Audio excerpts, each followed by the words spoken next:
सलामत रहें और अल्लाह हमको और आपको दीन दुनिया की मुकम्मल कामयाबी नबी पाक सल्लल्लाहु अलैहि वसल्लम के वसीले से अता फरमाए और अल्लाह हमें कलाम पाक को समझने की और समझाने की तौफीक अता फरमाए।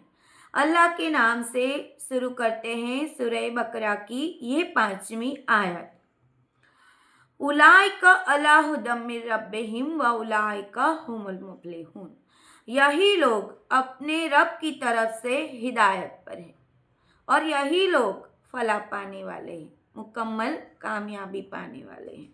अल्लाह यहाँ फरमाते हैं दीन और दुनिया की मुकम्मल कामयाबी उन्हें ही मिल सकती है जो हिदायत पर होता है।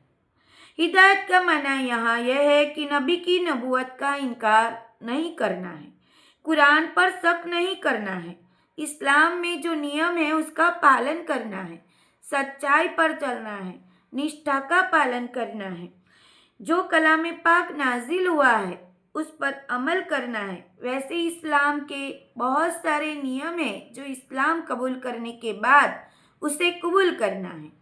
इन्नल्लज़ीना कफ़रू सवाउन अलैहिम अन्ज़रतहुम अम लम तुनज़िरहुम ला युमिनून। बेशक वो जिन्होंने कुफर किया, आप इन्हें डराएं या ना डराएं, वो ईमान नहीं लाएंगे। अल्लाह बंदों को काफिर बनने से मना करते हैं और हिदायत के रास्ते पर चलने को कहते हैं, क्योंकि नबी पाक सल्लल्लाहु अलैहि वसल्लम की नबूवत के दौर में इससे सन 22 ईस्वी में जहालत इतनी फैल चुकी थी कि उसे खत्म करना नामुमकिन के बराबर था।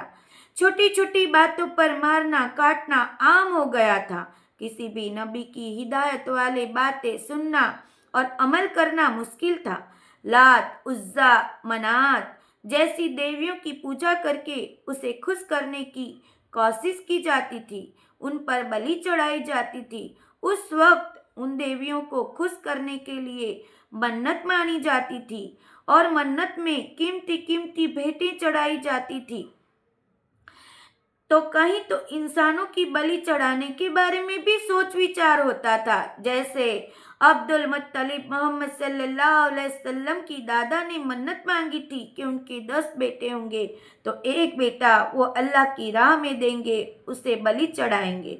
युद्ध में पकड़े दुश्मनों को देवताओं के सामने मारते थे और उन मूर्तियों को खुश करते थे। ऐसे अनेक विचार थे।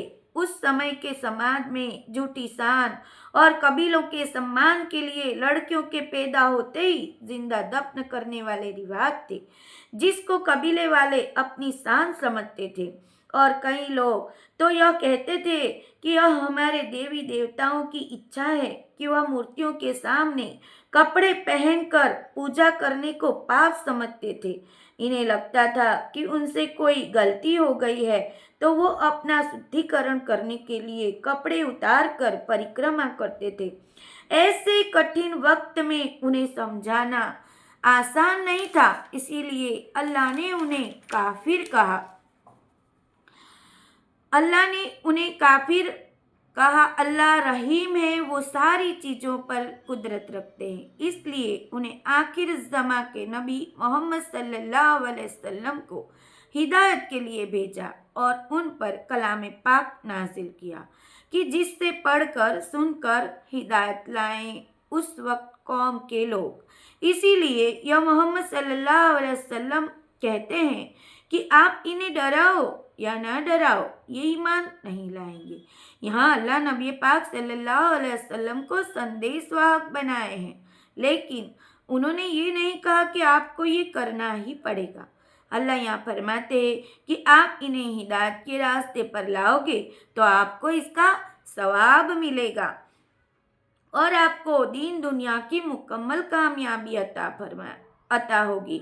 अल्लाह के यही फरमानों से उन्होंने तबलीग की दावत आम की, जिसकी वजह से कई लोगों ने इस्लाम कबूल किया और जुल्म सितम मूर्ति पूजा छोड़कर एकेश्वरवाद को अपनाया।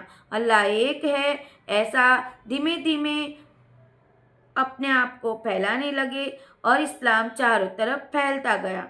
लेकिन इस्लाम में रहकर कई लोग ऐसे थे जो इस्लाम में रहते हुए भी मुनाफिक बन गए थे, जिसका बयान अल्लाह ने कलाम पाक में आगे किया है। कलाम पाक सुनते रहिए और अपनी ज़िंदगी में बदलाव लाकर कामयाब बनिए।